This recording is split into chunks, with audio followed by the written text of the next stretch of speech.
Assalamualaikum warahmatullahi wabarakatuh. Hamdan wa syukran liman qala fi kitabihil karim wa huwa astaqul qailin. A'udzu billahi minasyaitonir rajim. Bismillahirrahmanirrahim.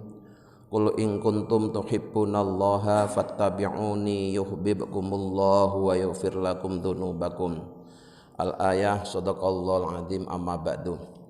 Hadirin ma'asyiral muslimin hafizakumullah.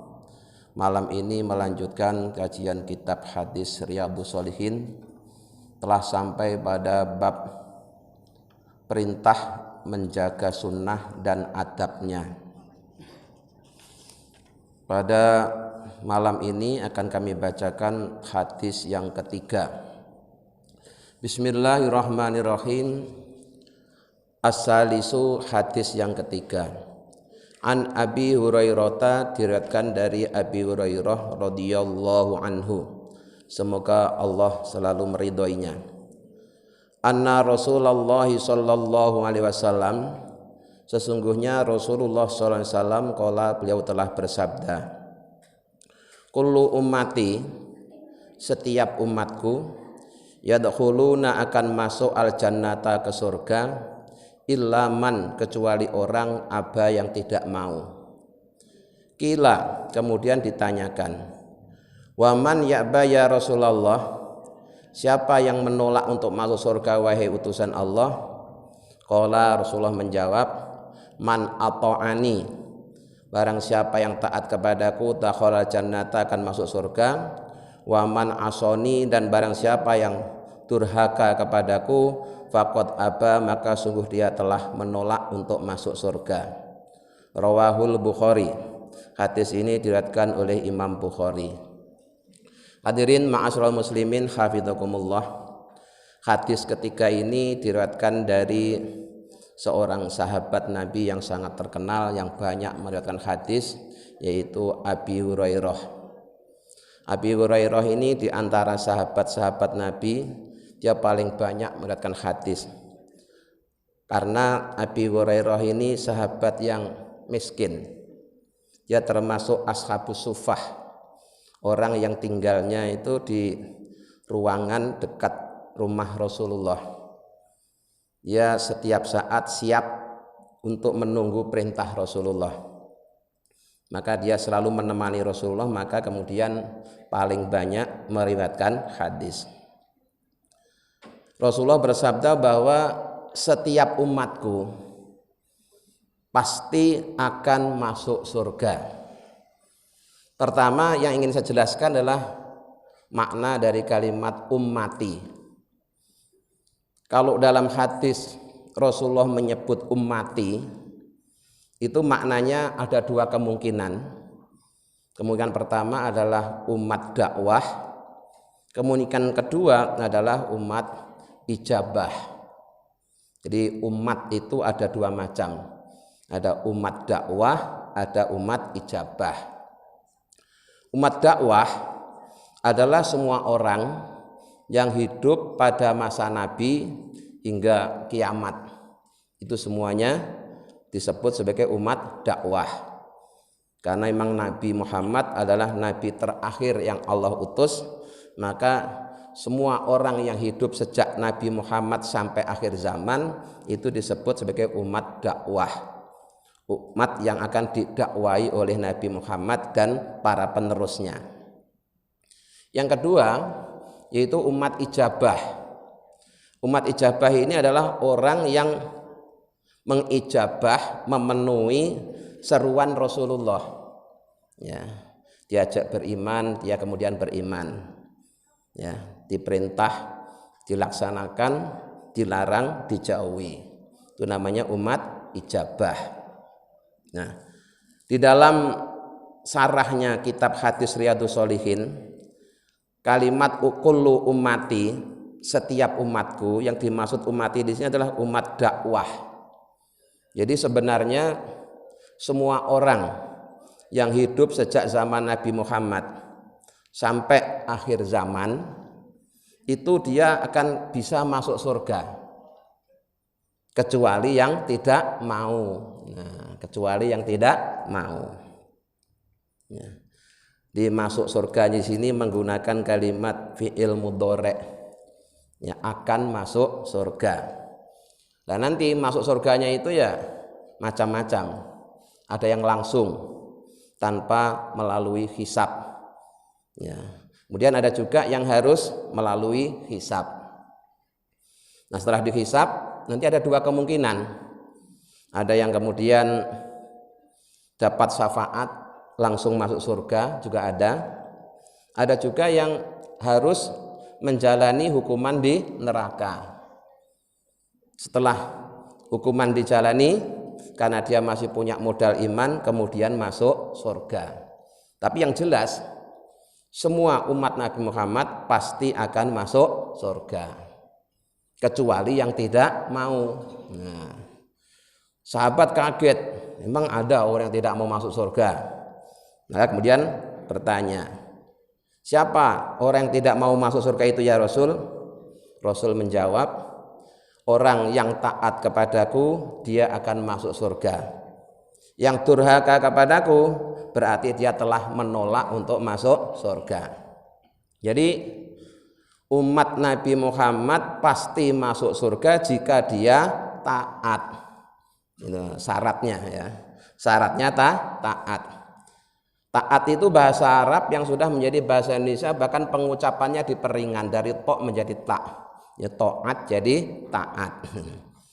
Nah, maknanya taat itu adalah melaksanakan perintah, menjauhi larangan. Atau dengan kata lain, orang yang gerak dan diamnya sesuai dengan syariat.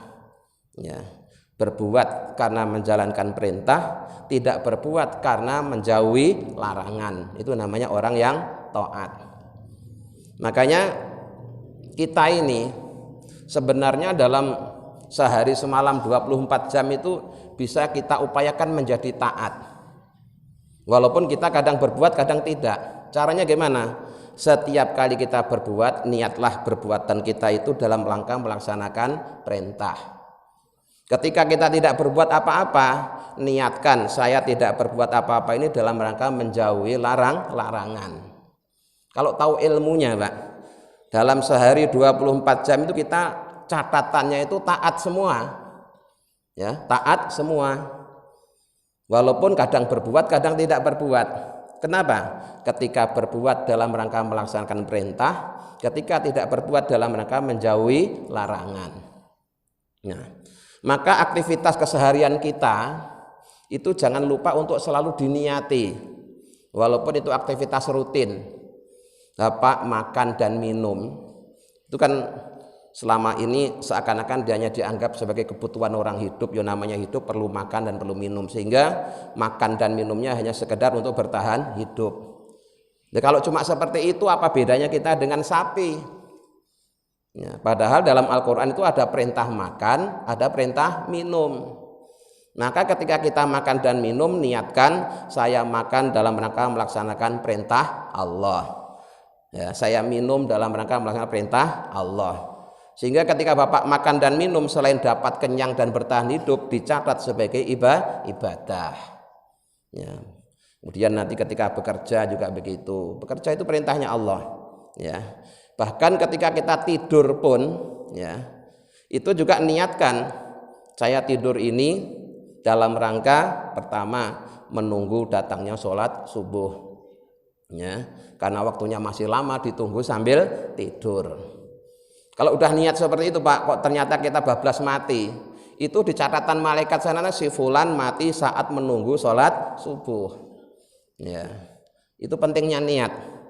Ya, kalau tahu ilmunya semuanya niatnya berarti bagus. Ya. Yang kedua, tidur itu salah satu cara efektif untuk menghindari perbuatan maksiat.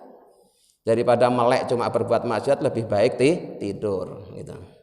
Sehingga sekali lagi, ya, aktivitas rutin jika kita tahu ilmunya semuanya bernilaikan ketaatan. Nah, kalau semua itu dilakukan dalam rangka taat, maka jaminannya pasti masuk surga. Ya. Dengan kata lain, orang yang taat itu adalah orang yang menjalani sunnah Rasulullah. Nah, sunnah Rasulullah itu sangat banyak. Maka sesungguhnya Kalau dihitung-hitung, diteliti, apa yang kita lakukan sejak bangun tidur sampai tidur lagi itu lebih banyak menjalankan sunnah daripada tidak.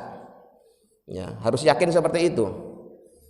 Kita jangan tertipu oleh orang-orang yang membatasi pengertian sunnah. Ya, sunnah Rasul itu sangat banyak.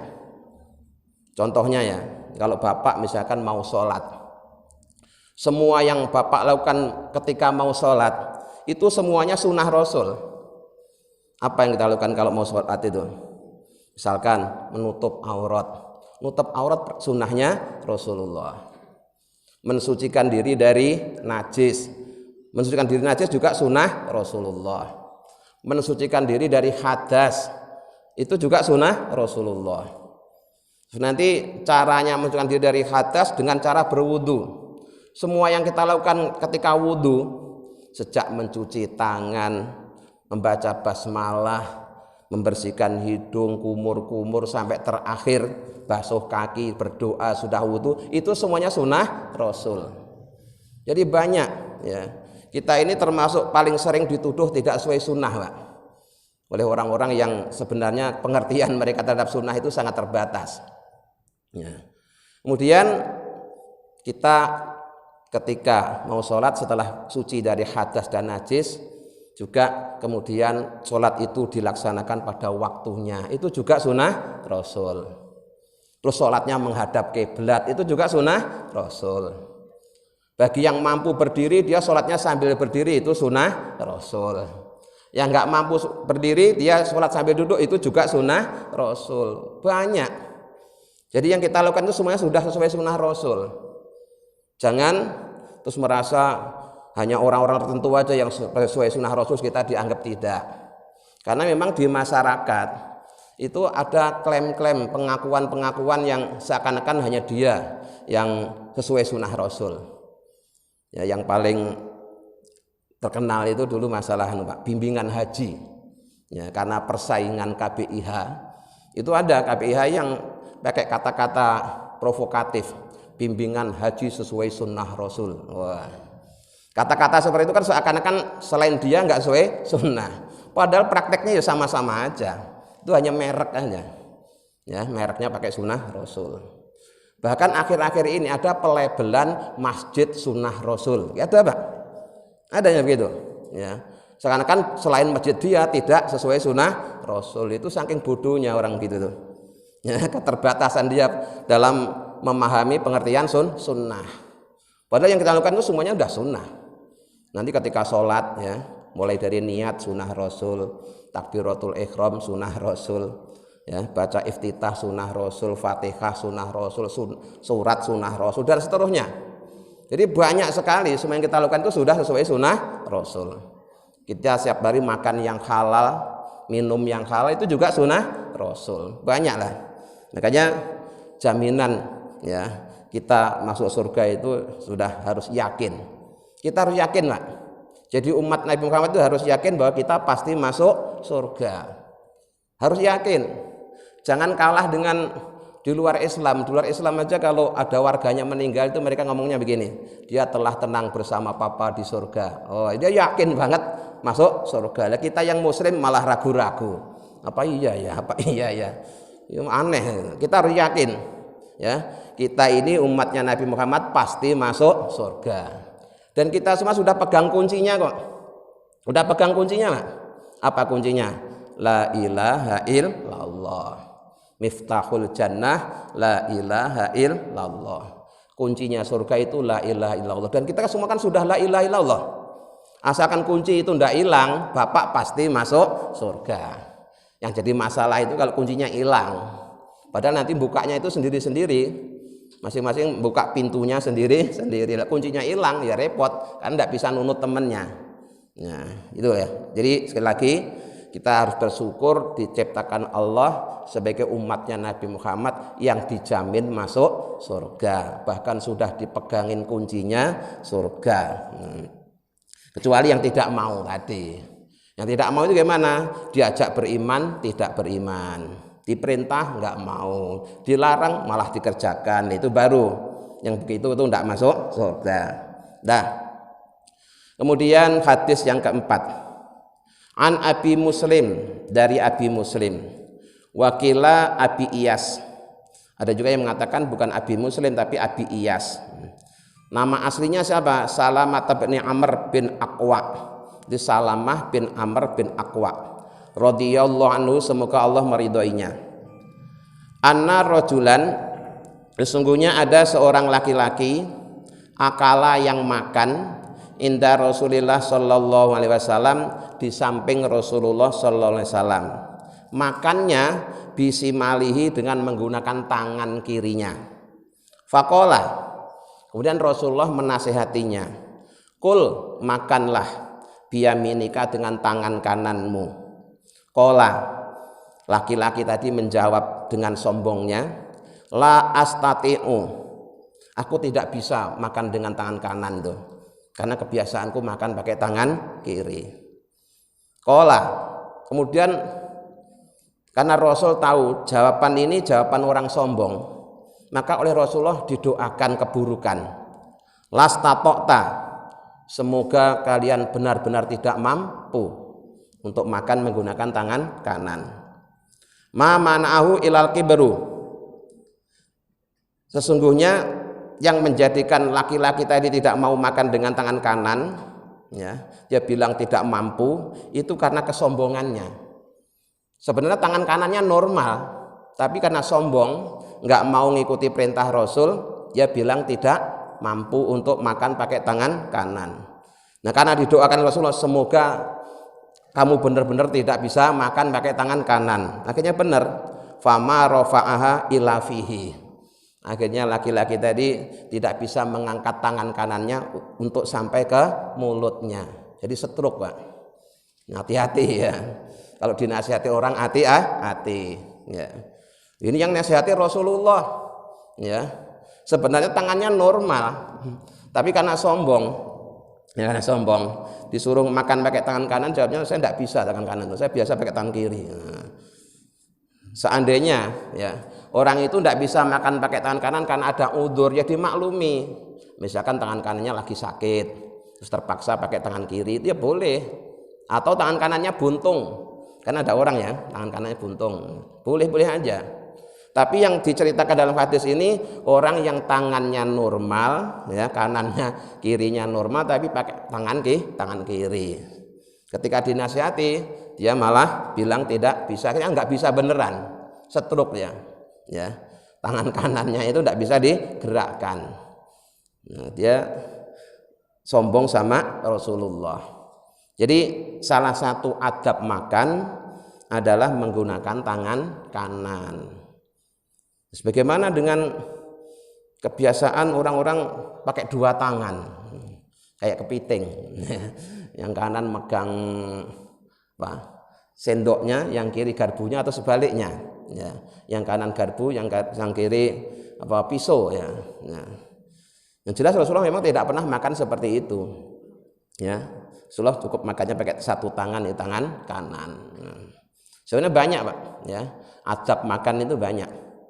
Di antaranya ya makannya itu kalau ada tempat duduk sambil duduk lah, ya, kecuali kalau memang tidak ada tempat duduk. Makanya kayak di pesta-pesta perkawinan itu kadang-kadang ya memang repotnya, tamunya banyak, kursinya terbatas. Akhirnya terpaksa kita makan sambil berdiri. Bahkan tidak hanya sekedar berdiri, sambil jalan-jalan, karena sambil ngambil ini ngambil itu gitu. Nah, ini terpaksa, ya, terpaksa. Tapi sebenarnya bagusnya itu ya disediakan kursi sehingga kita makannya bisa sambil duduk, baca basmalah dulu dan seterusnya gitu. Ya. Nah, jadi di hadis tadi orang yang menolak nasihat Rasulullah karena kesombongan, bukan karena udzur, ya, maka langsung dapat sanksi, yaitu tangannya stroke. Nah, ini bukan berarti terus kita mutlak langsung nggak boleh pakai tangan kiri. Kalau memang ada udzur, ada alasan syar'i, ya boleh-boleh saja. Tangan kanannya lagi sakit, ya, atau tangan kanannya terpotong, tinggal satu-satunya tangan kiri, terpaksa pakai tangan kiri, ya boleh-boleh saja yang seperti itu. Rawahu Muslim, hadis tersebut diriwayatkan oleh Imam Muslim. Al-khamisu, hadis yang kelima. An Abi Abdillah Nu'man, dari Abi Abdillah An-Nu'man bin Bashir radhiyallahu anhuma, semoga Allah meridhai keduanya.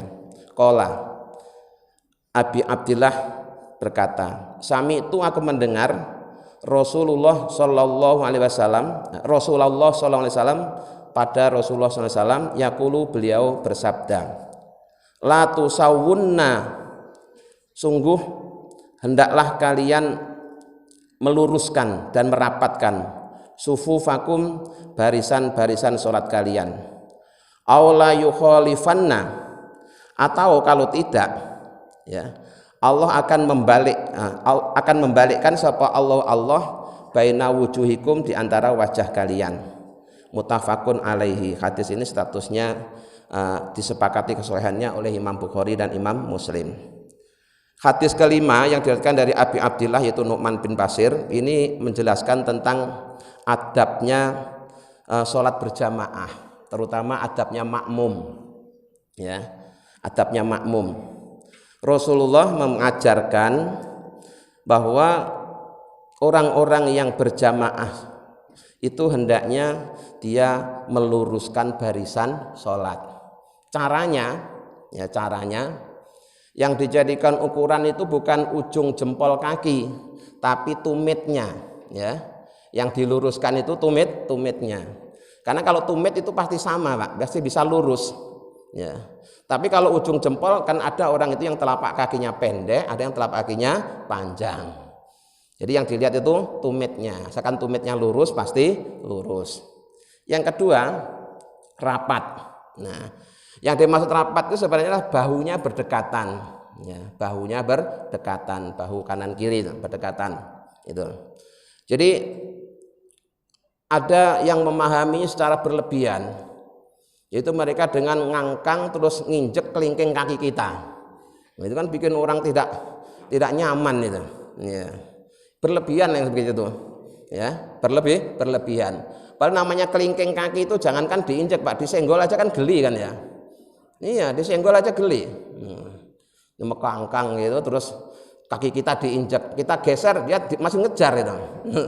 Sering terjadi seperti itu, ya. Itu karena ngajinya nggak lewat ulama itu hanya pemahaman dia sendiri itu. Karena ulama-ulama kita dulu tidak ada yang ngajarin seperti itu. Coba, ya, bapak-bapak itu dulu ngaji di musola, ngaji sama kiai, pernah nggak diajarin nginjek kaki temennya itu? Tidak ada, tidak ada. Karena memang tidak ada tuntunan disuruh nginjek kelingking kaki temennya. Yang ada itu bahunya agak dekat, ya, jangan terlalu renggang itu. Nah, jadi itu kanan kirinya begitu. Nah, kemudian terkait untuk meluruskan barisan sholat itu menjadi haknya imam. Jadi imam, ya, punya sunnah untuk meluruskan barisan sholat. Jadi untuk meluruskan barisan sholat itu imam tidak perlu rapat dulu, tidak perlu harus rapat dengan DKM dulu. Gimana ini barisan sholat dirapatkan? Enggak perlu gitu. Itu sudah kewenangan imam untuk merapatkan barisan sholat, ya, aslinya imam. Nah, kemudian di masjid-masjid besar itu supaya cepat, nah, itu kemudian selain imam itu ada petugas-petugas di belakang yang ikut meluruskan dan merapatkan barisan.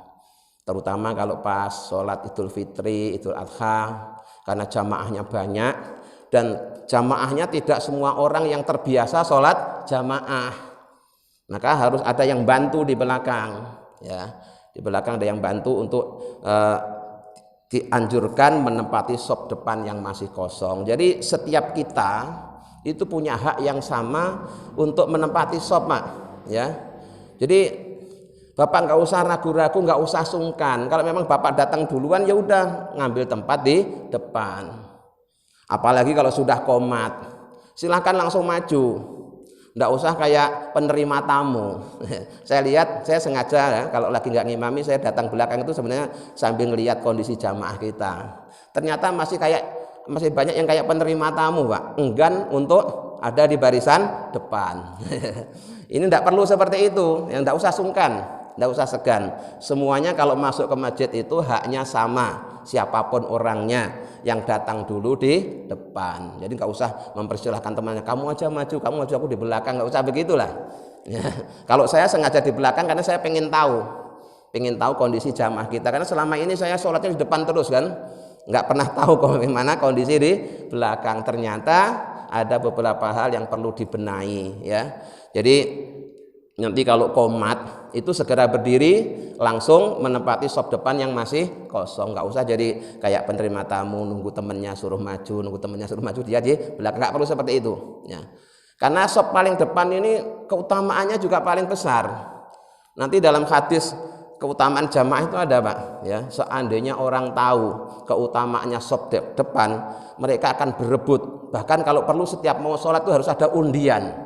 Diundi siapa yang menang dapat sop depan. Nah kita malah enggan menempati sop depan, senengannya di belakang. Kadang-kadang malah ngambil tempat di dekat pintu. Akhirnya kalau dia sudah ada di situ, begitu ada teman yang datang terpaksa kan kelangkai pundaknya. Padahal kelangkai pundak itu tidak boleh. Aslinya begitu. Tapi kalau misalkan yang datang duluan langsung di depan langsung rapi, kan yang datang belakang nggak akan kelangkai pundak temannya. Ya. Jadi qomati sholat, sungguh sholat akan segera ditunaikan, maka segera ya, segera.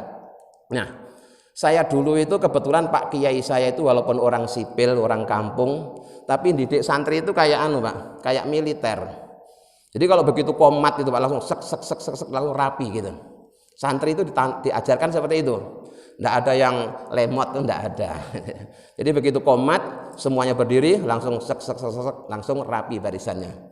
Jadi Pak Yai saya dulu walaupun orang sipil tapi didik santri itu kayak militer. Nah, maka begitu saya di Jakarta terus saya gabung di bimbingan haji yang anggotanya militer, nggak kaget, biasa saya. Nah, jadi ada manfaatnya dididik disiplin ya. Jadi cepat ya, langsung segera merapatkan barisan, nggak usah udah siap belum, udah siap belum. Nah nanti di hadis ini juga dibahas ya, bagaimana hukumnya berbicara antara qomat dan takbiratul ihram ya, boleh apa tidak? Itu ada ulama yang mengatakan tidak boleh Pak. Kalau sudah iqamat ya udah langsung segera sholat, jangan malah ada ceramah. Kecuali ya jika pembicaraan itu ada kemaslahatan untuk sholat jamaah, itu boleh ya. Biasanya imam hanya ngasih peringatan. Nah peringatannya itu kalau di Mekah, di Madinah pakai bahasa Arab karena di sana orang taunya bahasa Arab. Kalau di Indonesia termasuk di Al-Furqan ini saya pakai bahasa Indonesia karena kalau saya pakai bahasa Arab jangan-jangan banyak yang nggak ngerti. Kalau di Mekah sana kan istawu wa'tadilu wasuddul khalal ya, istawu wa'tadilu wasuddul khalal itu maknanya luruskan dan rapatkan ya, isi yang masih sela sama aja, tolong sopnya dirapatkan, yang depan dipenuhi dulu, itu sama artinya ya. Kalau di hadis memang ada sawu sufufakum fa inna taswiyatas sufufi min tamamis sholah, luruskan dan rapatkan barisan sholat karena sungguhnya lurus dan rapatnya barisan sholat itu sebagian dari kesempurnaan sholat berjamaah. Ini orang juga banyak yang salah paham karena nggak belajar bahasa Arab. Kalimat min tamamis sholah itu artinya sebagian dari kesempurnaan sholat jamaah, bukan syarat jamaah, juga bukan rukun jamaah. Bahasa fikih itu begitu Pak, bahasa fikih itu bahasa hukum. Lah imam yang nggak ngerti dikiranya ini menjadi syarat jamaah. Nah kalau syarat jamaah berarti kalau nggak rapat jamaahnya nggak sah karena nggak memenuhi syarat. Kalau dianggap rukun malah batal nanti kalau kemudian tidak rapat, repot kan. Jadi statusnya di sini nggak sampai syarat, nggak sampai rukun, hanya keutamaan, kesempurnaan. Jadi kalau misalkan Bapak sholat jamaah ya, kemudian sopnya kurang rapat atau kurang lurus, itu tetap sah, hanya saja tidak sempurna. Maksud tidak sempurna itu gimana? ya mungkin kalau sempurna pahalanya 27, ini karena sopnya kurang rapat 26, cuma gitu saja, tapi sahnya tetap sah ya. Itu makna minta mamis sholah. Tapi kalau minta mamis sholah dimaknani syaratnya jamaah, berarti kalau tidak rapat jamaahnya tidak sah. Itu bahaya ya. Apalagi kalau dimaknai rukunnya jamaah, nah itu kalau sampai kemudian nanti barisannya nggak rapat, jamaahnya batal, bukan tidak sah, nggak batal. Nah istilah batal dan tidak sah itu dalam bahasa hukum juga beda. Tidak sah itu ketika tidak memenuhi syarat, tapi kalau batal itu gagal di tengah jalan.